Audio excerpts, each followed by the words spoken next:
Sway. Sway. Sway. Sway. In the morning. In the morning. In the morning.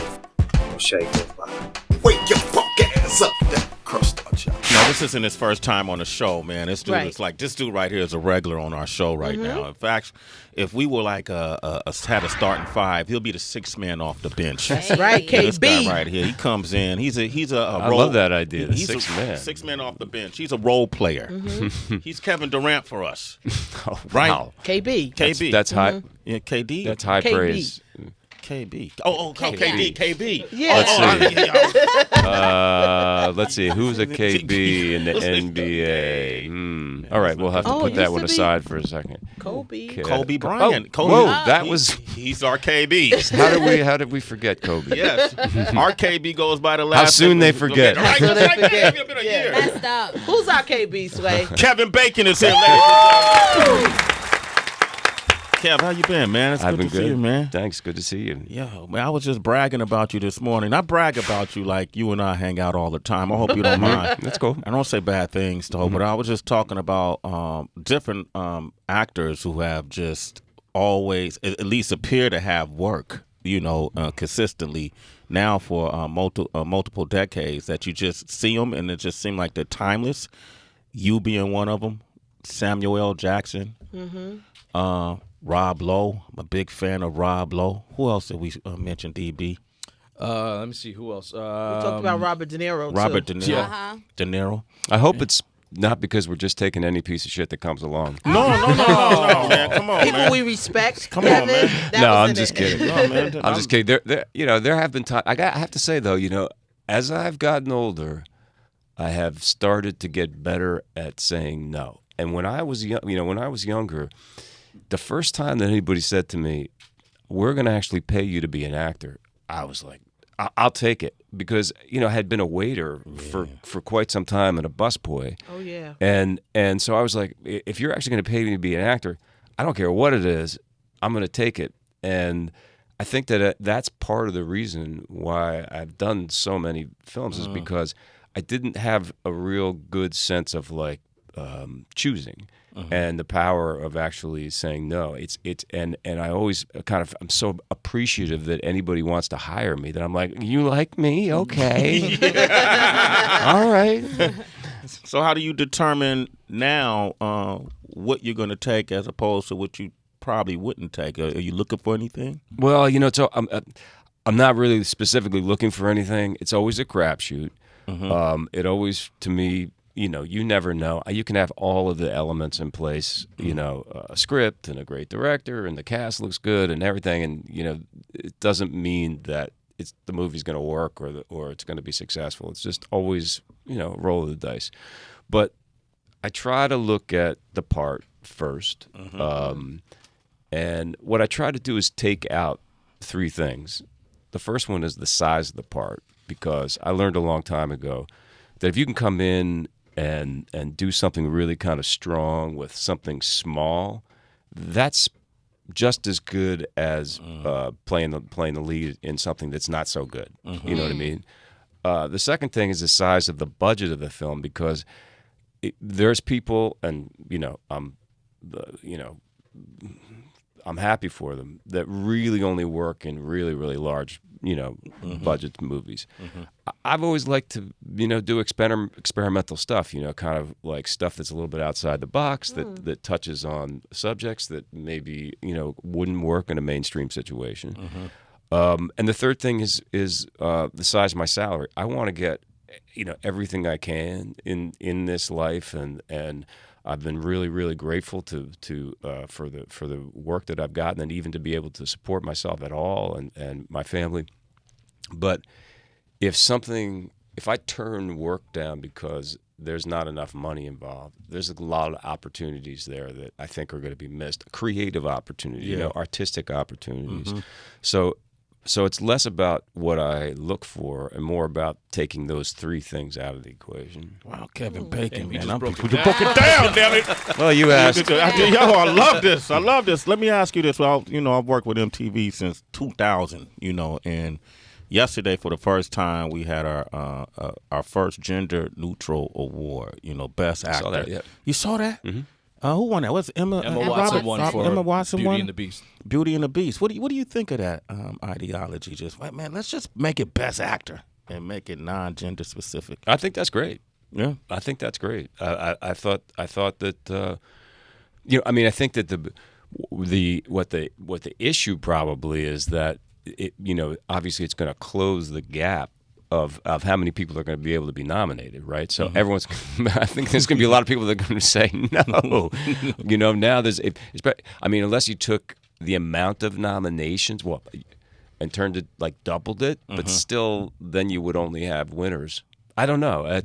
But look, I'm all for it. Yeah. I thought the other thing on that show that blew my mind were those two kids from Moonlight with the best kiss. Yes, I thought that was really powerful, and the way that they just discussed it, with that. It was interesting watching that because they didn't seem like to have something rehearsed. It felt really like genuine and honest, in a way, and I was very impressed with them. Jerome and Ashton Sanders, young men, did that. I was impressed with it. I liked the award show last night, and I like that you watched it. I'll tell you why I watched it is because my daughter is on 13 Reasons Why. Oh, yeah, yeah. She has a small part in the original season, so she was going to be there. Okay. Truth be told, I wasn't tuning in to whatever, but You say that, Kevin Bacon. You say that, man. All right. Well, we're gonna come back. I want to open up the phone lines and talk about your new series on Amazon Prime. It's called I Love Dick. 888-742-3345. What the hell? That was such a funny scene to me. Awkward as hell. Awkward as hell. Kevin Bacon is here. He plays the role of Dick in this new Amazon Prime series based on a book, right? Based on a book, I Love Dick, yeah. And I learned a new word, which everyone keeps using, which is the word titular, which I didn't know. What titular is the based on the title. So in other words, I am the titular Dick.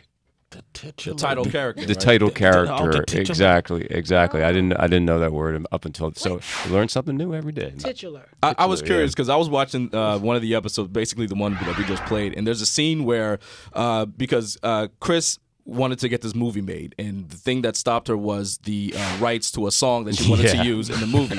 And you're a dick to her because you basically said, oh, so it's messed up that you can't use somebody else's property, and you're upset about that. I was just wondering if you ever encountered anybody trying to use your image or your likeness or anything without your permission. Oh yeah, I have. And meanwhile, I know I'm kind of a dick, but I'm right. I mean, even though she's making this film, it's like an artist wrote this song and she just wants to use it for free, Anyway, yes, I have. I think the last one was maybe, and sometimes it's hard to control these things. I think it was I've had a couple of places that have been selling Kevin Bacon burgers. Kevin Bacon burgers. That shit sound good, Kev. Overseas, I know. Yeah, I know. I want one.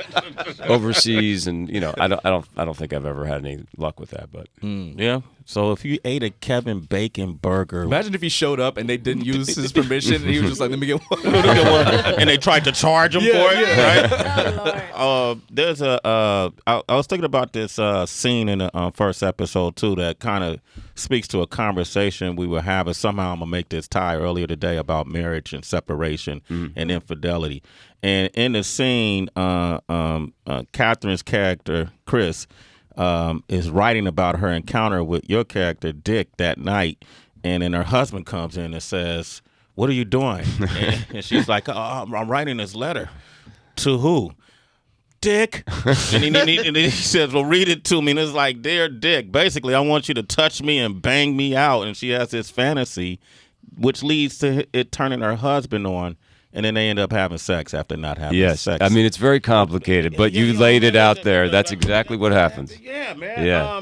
So we were talking about this earlier because Chris Rock was in the news about this alleged affair he had with Kerry Washington.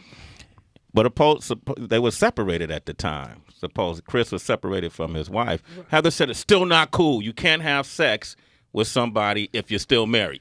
Separated means married in my world. You're still married. You're still legally married if you're separated. That's just me. That's how I feel about it. I think, this Mike Muse continued this conversation in the hallway, and I had to shut him down again because he kept coming with different analogies. But here's my question. His wife, in theory, in the show, writing about you, your character, is that cheating? Well, that's the interesting thing. I mean, I think that's a lot of what the show sort of looks into is initially these two people feel like they are in sort of a safe zone because they're just writing letters to this guy and they're having sex with each other. They're not having sex with Dick, and so to speak. And and then it starts to get a little weird because he starts to kind of feel like her obsession is actually strong. And you see there's a moment when he comes home and she's like, "Don't touch me." Yeah. And it gets to the point, I don't want to spoil it, but it gets to the point where you're really scratching your head going, was this okay what they originally sort of intended, And then, it's like, whatever Jimmy Carter said, he lusted in his heart or something like that, it's this stuff is complicated, man. I mean, it's complicated. Kevin, here's my theory. This is when you're cheating, whether you want to put it emotionally, spiritually, whatever the case may be. If you cannot have a conversation with that person in the room while your husband or wife is there, that's a sign. Something is wrong. Your intentions are going down that slippery slope, and I pull out. I don't want to be around. You tap out right That's there? when I tap. If you can't have the conversation around your significant other with that other person around, those are the signs. Okay, well that's good to know. So the secret is don't get into the room with them. Yeah, there it is. Sway can call my house anytime. 2:00 in the morning. It's That's all true. good. Yeah, I talk to her husband all the time. Yeah. In fact, she doesn't even know how much I talk to her husband. Kev, man, I gotta give you credit, man. But there's a scene at the end of I don't know if I'm giving away too much here. At the end of the first episode, man, where I've seen you do a frontal before nude in a movie before, I believe, but I don't know if I saw the backside. Okay? So you kind of get to see Kevin Bacon's ass. Get to see Kevin Bacon ass. So here's my question. Yeah. Because a lot of women are getting, and men are getting butt lifts. Haven't had one, but Okay. I'm open to it. Shit, I don't care. I look, no judgments. No judgments? No judgments. Okay. 'Cause Yeah. It looked like you keeping in great shape, Kev. I'll just say that. That's called squats. I mean, and it's also the angle. Probably, I don't know. I should ask him if there was any digital fixes. You never, because these days there's a lot you can do digitally. Let me tell you. Yeah. We're not even aware of it. I was actually on the following one time. The first time I ever even realized this was a thing, and I was talking to the director, and I went. This is what it was. It was a flashback scene. Supposed to be maybe, I don't know, 10 years ago or 5 years ago or something like that. And I said to him, that scene worked really well, man. And it was like, I have to say, I hate to pat myself on the back because it was just because like I was in a happier space and the the attitude that I was playing and everything. I was like, it almost made me look younger. And he goes, we fixed it up a little bit. I was like, shit. Wow. So this makes me think, since your daughter is in the industry now, have you guys had conversations about appearance, especially since for women it always feels like that is such an important topic? That's funny because we were just talking about that today. My daughter is she's gorgeous, and one of the things that I think she got a message, whether we meant to give it to her or not, that we didn't want her to become an actress. We're really thrilled that now that she is, but she kind of pushed it back for a really long time and said, I don't want to do that, I don't want to do that. And when she finally decided to do it, I said, why did you say you didn't want to do it? She said, because I was saying what I thought you wanted me to, what you wanted to hear. Right.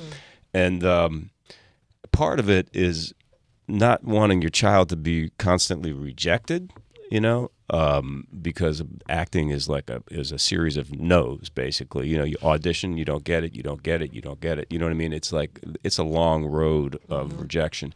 Also, though, is that kind of judgment thing. You know, especially as a woman, where you're putting yourself out there, and to have people, you know, comment on you and the way you look and the way you dress and everything. And she's actually.